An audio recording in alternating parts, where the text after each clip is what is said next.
It's now my pleasure to introduce Don Pascal Scotti, head of our Christian Doctrine Department, who will introduce our speaker. Thank you, Mother. I first met Mr. Edward Short reading the Weekly Standard, a whole bunch of series of excellent book reviews in a very excellent journal. And I suggested him to Mr. McGuire as a good speaker. So for my evil task, I have to introduce him now. Mr. McGuire said, no good deed goes unpunished. But it's not a punishment, quite far from being a punishment. Mr. Short, who I've met more frequently since I've read those articles, a charming man, interesting talker, many interests of his own. He writes for a number of journals, not just the Weekly Standard, City Journal, Books and Culture, Newman Studies, First Things. He's a graduate of Hunter College, and I realized just a few days ago, both of us were from the Jersey Shore, which, as you know, is a much maligned part of the world right now. Not only from the Jersey Shore, we went to the same high school. Oh, no. Red Bank Catholic High School, Red Bank, New Jersey. When he was a senior, I was a freshman. And only a few days ago, this was revealed to us. So things are strange. In any case, he has been working on a book on Newman. Newman as contributors, which will be published next year by Continuum. He's a very elegant writer. You can see by reading his articles in the Weekly Standard, particularly as I saw in other places. And I think it should be a very interesting speaker. Mr. Short.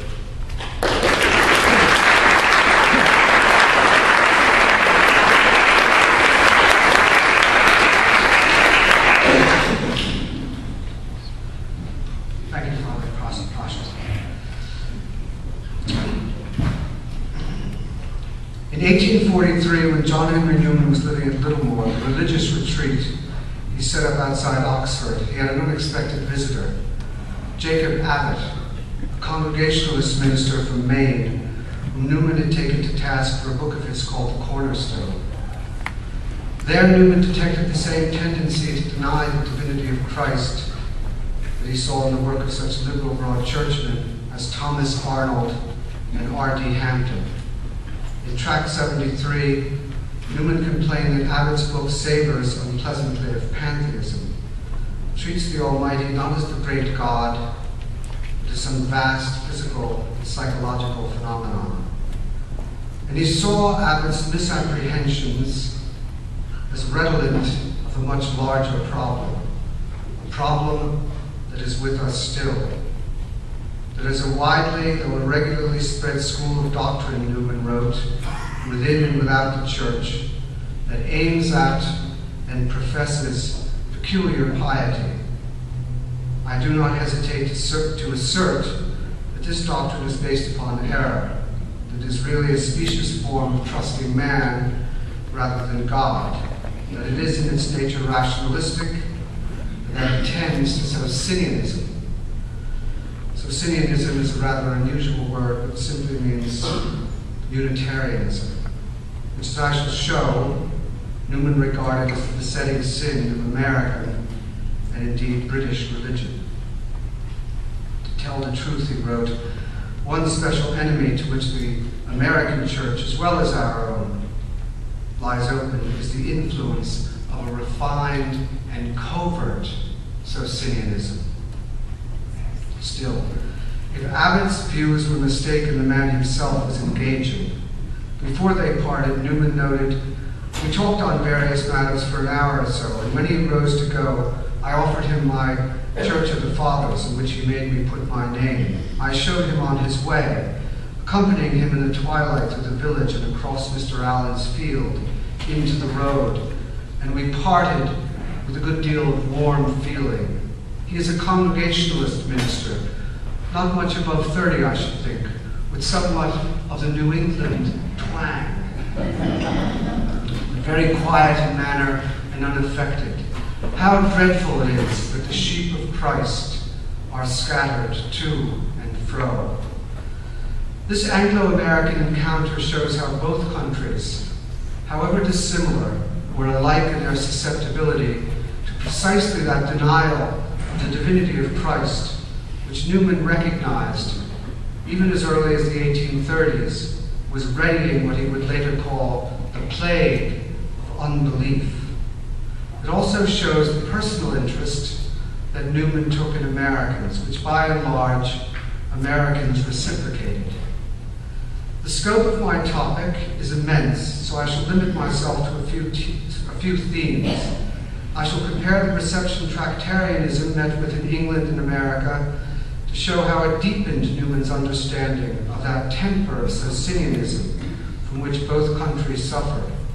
I shall also show how America demonstrated to Newman that if the laity were susceptible to this temper, they could also be made the means of combating it, as Newman himself combated it, especially in his role as rector of the Catholic University in Dublin.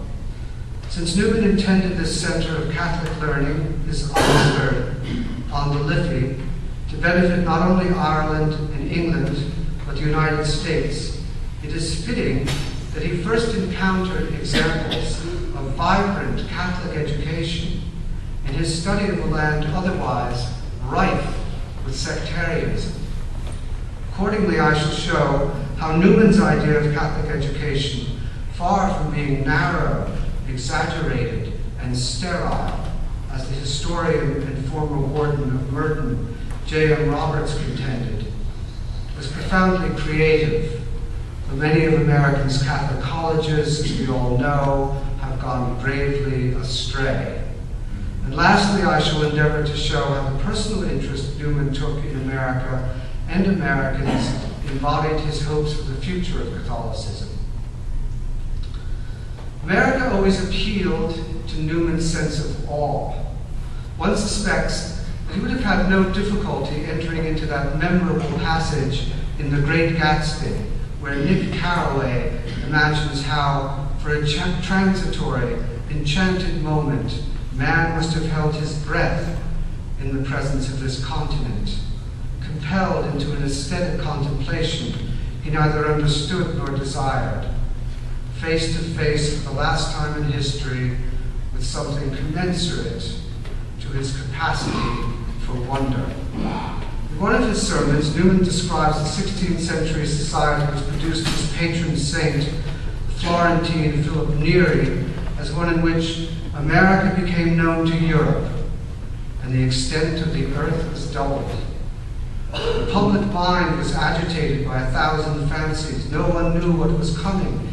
Anything might be expected. A new era had opened upon the world, and enormous changes, political and social, were in preparation. There was an upheaving of the gigantic intellect of man, and he found he had powers and resources which he was not conscious of before, and began, in anticipation, to idolize their triumphs. Here was a jazz age with which Fitzgerald could identify. Certainly in those rueful essays of his that Edmund Wilson collected in The Crack-Up, he wrote of idolatry's end with great cautionary conviction. Newman also saw America as a means of showing how we arrive at certainty. In one letter written a year after he composed that marvelous book, A Grammar of Assent, Newman actually likened America to heaven. I believe absolutely that there is a North America, and that the United States is a republic with a president. Why then do I not absolutely believe, though I see it not, that there is a heaven and that God is there? If you say that there is more evidence for the United States than for heaven, that is intelligible, but it is not a question of more or less, since the utmost evidence only leads to probability, and yet you believe absolutely in the United States. It is no reason against believing in heaven absolutely, though you have no experience of it.